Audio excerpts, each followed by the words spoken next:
Good evening, ladies and gentlemen. I'm John Date, and on tonight's special edition of 60 Minutes, we try and answer the question that's been on everyone's lips for the past 4 years. Why? Why IB?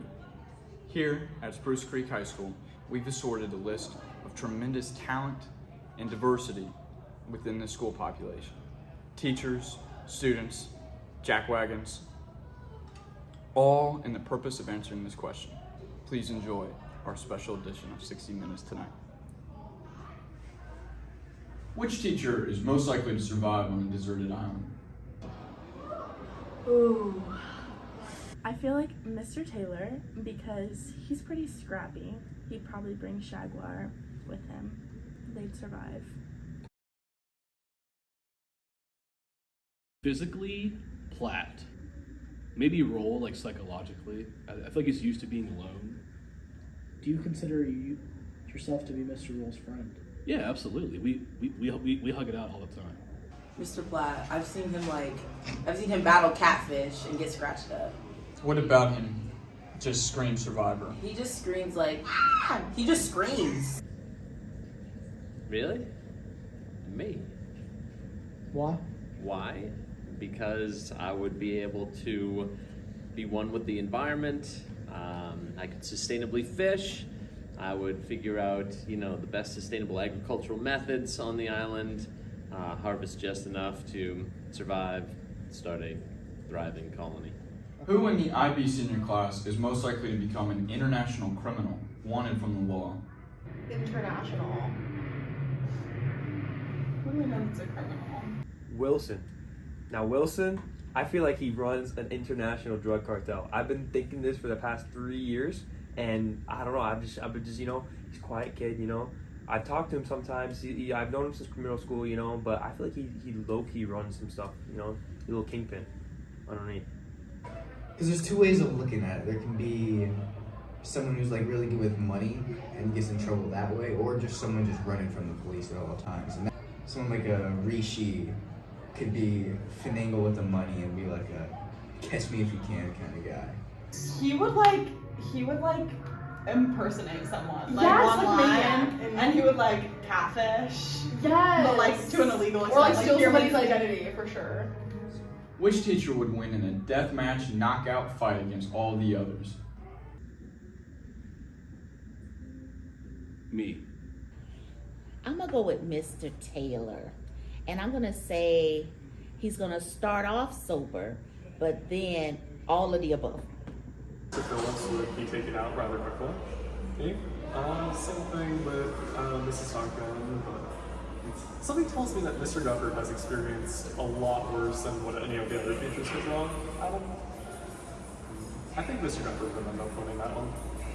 Okay, so I don't want to sound conceited, but I think I'd have to say me. I do CrossFit, I'm tiny, I'm a little scruffy, so I'm I'm trying to think. I'm gonna have to look through Creek Decisions to remember everybody who's in it. Wait, plug Creek Decisions, that's great. To find out where everybody's going, go to on IG at Creek Decisions 23, ran by. Is it your favorite? We don't know. Is it your favorite Instagram account, you'd say? Yeah. It really could be me, and I would just run and run and run. And I don't vote for myself on most of these things. I listen to Stevie Bridgers. I think that grit means more than strength. So we have to keep that in mind. What teacher has grit? Gufford has grit. Honestly he would, because didn't he used to commentate on wrestling or something? Yeah. So I feel like he knows his stuff. Who showed up to class the least? Oh, Hamza. I have 7 classes with him, and I probably see him less than I do Gavin, who I only have 2 classes with. Why do we gotta be so mean? Oh, that's the point of it. Yeah.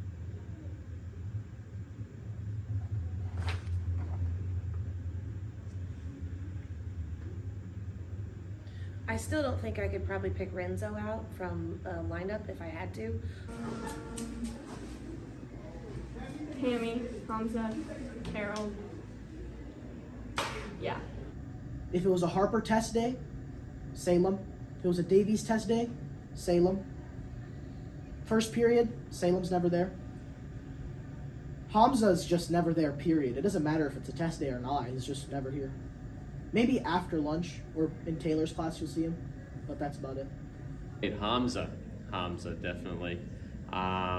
What I like about Hamza's absences, though, is that he selectively shows up for different periods, and then he selectively skips those periods to come make up work in the periods that he skipped initially, which allows him to functionally skip multiple periods even though he's there. He probably skips more than 7 periods a day, I think, by doing it that way.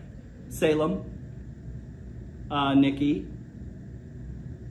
Carly, Natalie. Difficult to locate. That's why this is my same group that would survive a horror film, because the murderer would never find them. Who in IB could single-handedly take over the most countries?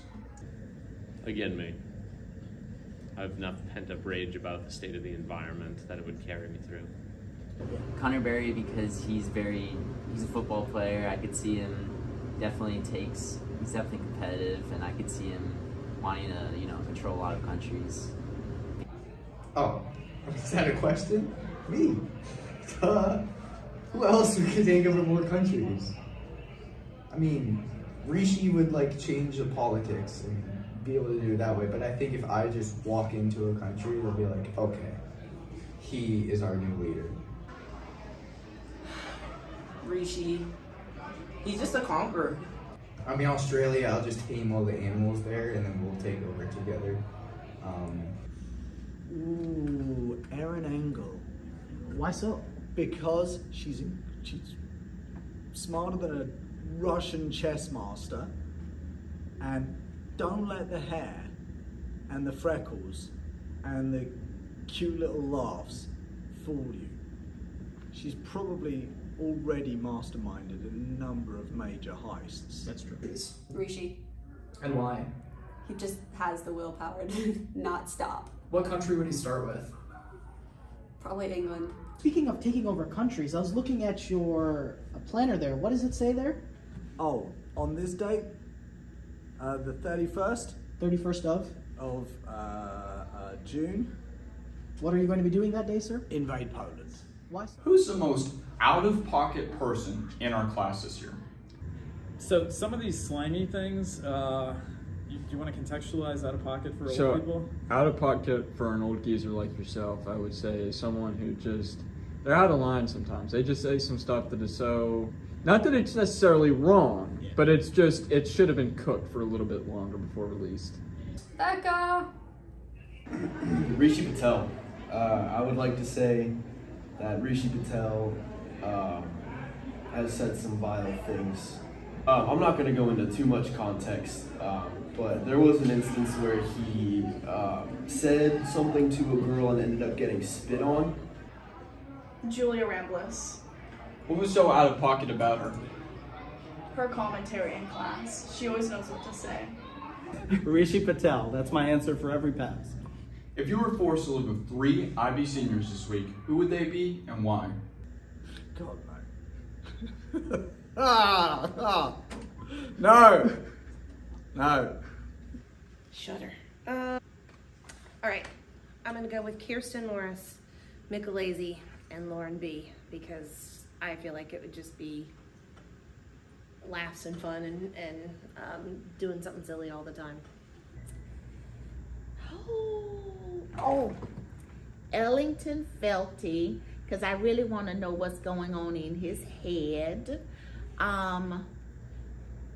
Caitlin, because she makes me laugh a whole lot, even though people don't think she's funny. And my third person would have to be Ella Moore, because then she could correct me on everything I was thinking. What movie describes our senior class and why? There are so many movies. Endgame. Because after great tragedy, you guys still triumphed. I think Rishi could be like Captain America. Maybe Matthew is like Thor. Kate? Yeah, I could see Kate being like Iron Man, So she dies? Well, we all have to eventually, What movie describes our class and why? What movie? Titanic. Been downhill ever since. Hunger Games. Because y'all. The Hunger Games. Like, it's life or death out here. Interesting. Okay, for me personally, Three Idiots, obviously. It's an Indian movie, but I don't know any American movies, so. I don't think I have an answer for that. Really, the only thing that came to mind was Dumb and Dumber. Why? Just because most of the seniors that I have choose not to use their brain. What's like a movie about people being dumb? Dumb and Dumber? But that's like basic and not funny, yeah. One word, describe our senior class. The one that came to mind that I think is most fitting, mid. Passable? Challenging, yes, because we just had a lot of challenges this year. Perseverance, I would say, yeah. Because we persevered through so much these last 4 years. We, when all the girls' bathrooms just like decided to stop working at some point, like I persevered through that because I need to pee all the time. I would wait until theater and just pee here. Okay. So, yeah. In the booth. Idle, lazy, barrel-chested, pigeon-toed. No. Resilient. Incroyable. C'est complètement incroyable. Les élèves sont super dédiés, super studieux, de très très très bons élèves. À tous les jours, j'étais vraiment content de venir travailler avec ces élèves-là. Donc, encore là, incroyable, fantastique. Blobfish. Incapable. Can I go again? Inadequate. Can I go again? Inept. Can I go again? Ineffectual. Can I go again? Yep. Bozos.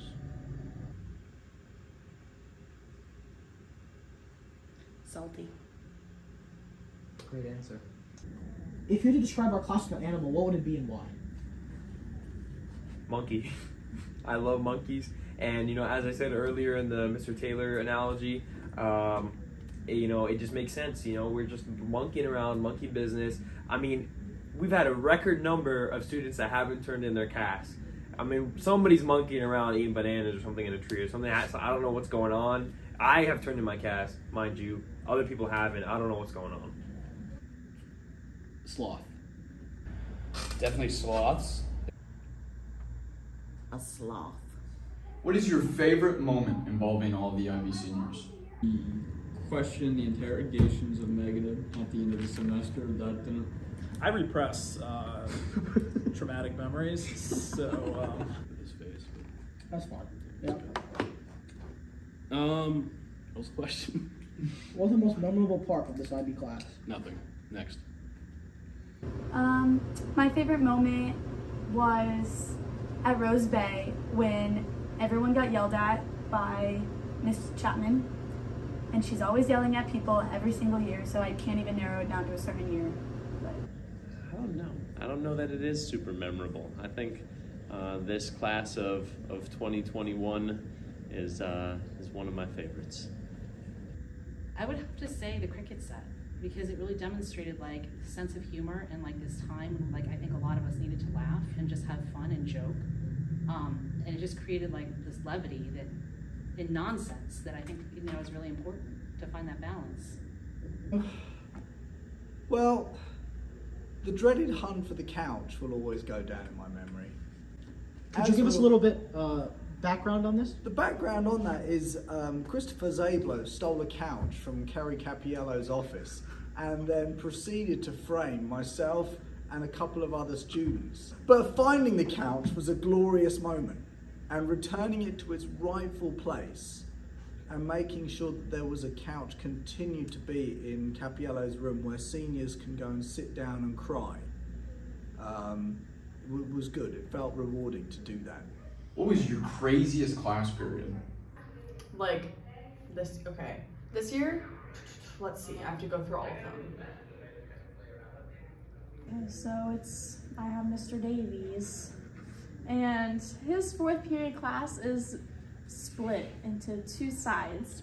One side being with all of the loud people, such as Peanut, James Malone with the fake hair. And there's the other side, which is just the really quiet people. We just don't speak, really. And it's very funny seeing the 2 sides of the class interact with Davies because it's just very different.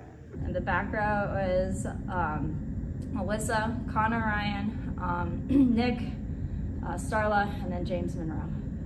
James Malone. Just between the dynamics of needing to go to the bathroom, wanting to eat, going in and out of the door, playing Duck Life or whatever game Nick was playing on the computer. I'd say, a combination of all of us in there. We got, me, Chance, we got Gavin, we got Joey, Finn, Nash, Ross. We just got a bunch of people in there, including Skylar. Like, they're just all unhinged, kind of. It's just during 6th period when the cricket ball was slammed against the wall probably a good 30 or 40 times. After the first 20, you think it might stop. But, 30 or 40 is about the right number where you just hear. The cricket, oh my God, the cricket. Because essentially the problem is with period 4, as with all my periods actually, none of the kids are as good as cricket as me. Cricket is a terrible game. I don't even know if I would call it a game. I would call it more of like a monotony-inducing, coma-initiating, terrible time spent watching, playing, anything like that. Who's the biggest bot? I don't know. Are there bots in Barbados? Zai, Nicholas, Jania, Jackson, Jesse Ramos, David D'Antonio. Yeah, all of them, they're just kind of like weird, okay? Can I answer my own brother?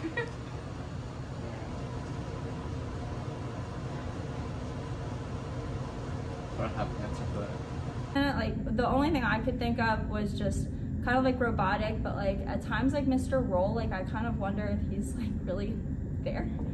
I'm gonna go Nash. Should I go Nash on that one? Nash works. Nash puts in sufficiently minimal effort. That's what ChatGPT said in his rec letter, at least. And I still don't know what bot means to save my life. I'm afraid it's me, and I don't. When you don't want to admit that you're the thing, but what if I am the bot? Isn't that scary? I heard some people were up in here saying Rishi, oh my gosh, bot, or Mandar, bot. No, they're not bots. They're the exact opposite of bots because everyone In knows fact, they they're are. so human too. Everyone's been asking, everyone's been wondering, where's Chris from? Barbados. Obviously. He's from the Chicken Ranch place, the 7 Ranches, Red Robin. Boston, right? I don't know. Barbados. He's from Barbados, but not really. So, actually, when I lived overseas in Barbados, I met... Wherever that mind of yours is from is Barbados. For those who didn't know, I moved from Barbados. Actually, I've moved to multiple places, but I feel as if the most significant, change in my life, or being between 2 places, was the change from Barbados to Port Orange, Florida, where I currently reside. That's a really good question. I've been trying to remember, but it's been really difficult. I think it starts with a B. Is it from Barbados? It's from Barbados? Oh my god, that's crazy. James Malone's hair, natural or bleached? It's gotta be bleached. He's got that stuff that he sprays in his hair, so when he's lifeguarding, it bleaches naturally. What is it, sun in? Yeah, he's got the sun in. Malone's hair natural or bleached? Bleached. Is his hair... No, I don't believe it. It's not, it can't be real. Is James Malone hair natural? No. What was your breaking point this year? Rishi doesn't break. My breaking point was when I slipped on water in the Ader hallway, and now my knee is still messed up, and it's been 8 months, and I have to get another surgery on it. So that really made it. It's a really hard question. My breaking point was just when this year started. I just broke. I just shattered under the pressure. Like having like 4 IAs at once was probably where things started going downhill. I haven't hit it yet. Do you think you'll hit it? Nah, I don't. Not this year. Do you usually hit it? Not yet. Who would most likely survive in a horror movie, and who would be the first to die? I'm gonna say Olivia Newald, because she will survive because she's gonna race and win. And then who would die first? Who's gonna die first? Katie Brown, because she's just gonna say, okay, whatever. James Malone, it's a combination of his raw physical prowess, the hideous bleached hair warding off the attackers, and then I'd probably have to combine that with Miss Morris's pragmatism and, again, sheer force of will.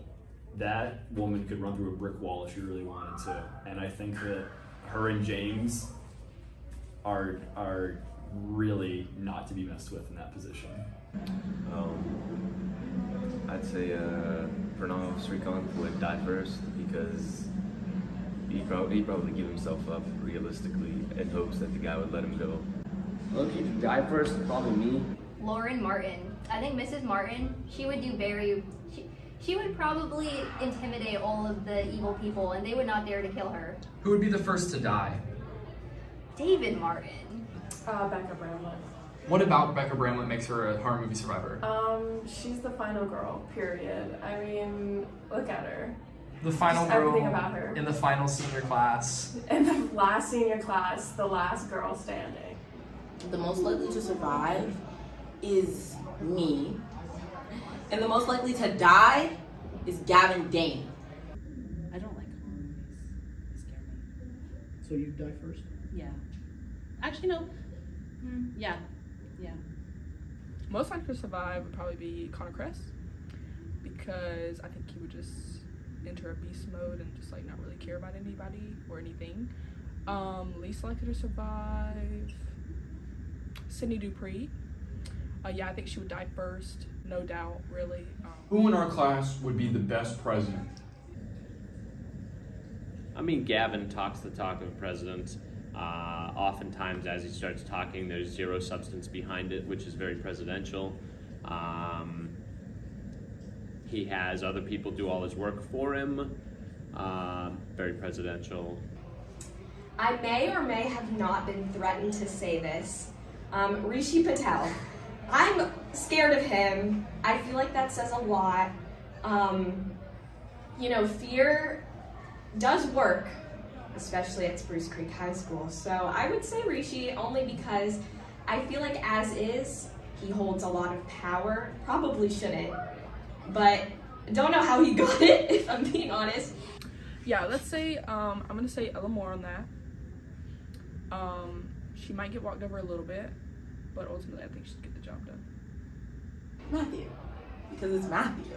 And that's my man. Sorry. Well, James has you're supposed to win if you got a simple name and you got height and sort of, I don't know, physical charisma. He just has that dominance, and as being in the swim team, when he says something, it goes, and he just has that effect on people.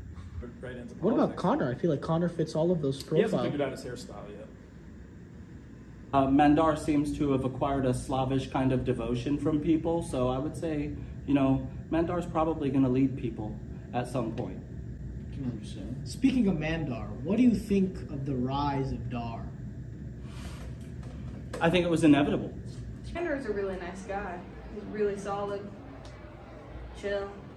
He's just that dark. Would you? But I just remember this one picture of Mandar just sitting out overlooking the ocean and just taking it all in, and I was like, that dude, he knows the answers to everything. What was your least favorite IB experience?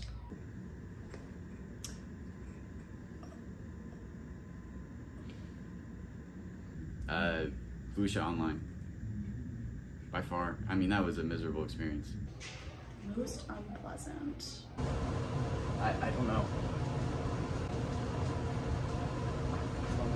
I am going to take the blue pill on this. Whichever pills makes me happy. The blue pill does a little something different, Mr. Moss. I confuse the pills. At this age, I confuse which pills I'm supposed to be taking. Oh, well, that wasn't specifically IB, but my phone was stolen this year, and the SIM card, luckily I got it back. But that wasn't the most unpleasant. My own self-inflicted procrastination. Sweet. It's a morning exam. It's the morning IBSL analysis and approaches exam at Crossroads Church off Clyde Morris and Big Tree, I believe. I'm in the parking lot, walking towards my friend Nick Lorenz as he's on the other side of the parking lot. I'm walking through. Sydney Dupree drives past me. I continue walking. Sydney Dupree decides to put her car in reverse. Slowly she inches back without checking her blind spots or behind her, and I am struck by a car. Capiello is in the car behind Sydney Dupree, watching the scene unfold. I fall to the ground. Capiello gives me CPR. I stand up, walk to Nick Lorenz, walk into the test, proceed to get a 7 on the exam. What's your advice to the senior class? We got 7 years, so I think we're in relatively good hands, but we got to do something. We got to do it quickly, so let's get it done. Slay on, I guess. I don't know. Do better. I would say each of us are very passionate about something and very obviously intelligent because we got through this. So find what you're passionate for and just keep going towards it. And attend class. You know, you're gonna have to start paying for it, so attend class. Just don't rely on ChatGPT to write your essays for you. So many of you are my COVID babies, so I don't really even know what you look like. You're either masked behind a plastic screen or terrified to turn your Teams camera on, but after seeing some of you this year, I realize you look better in masks, so you might want to go back to that. When you're taking your tests online, make the effort to hide the open tabs outside the testing platform. Even though a lot of us pretended like we never saw that, we actually did. But in all seriousness, I can't imagine that the years in front of you are going to be any stranger than the ones you've already survived. So I know that you'll be successful in whatever you try. And that concludes tonight's special programming of 60 Minutes. We appreciate you all tuning in tonight, and we hope that you are all doing well and have wonderful lives. And please remember, today, as is every day, is a great day to be a Hawk.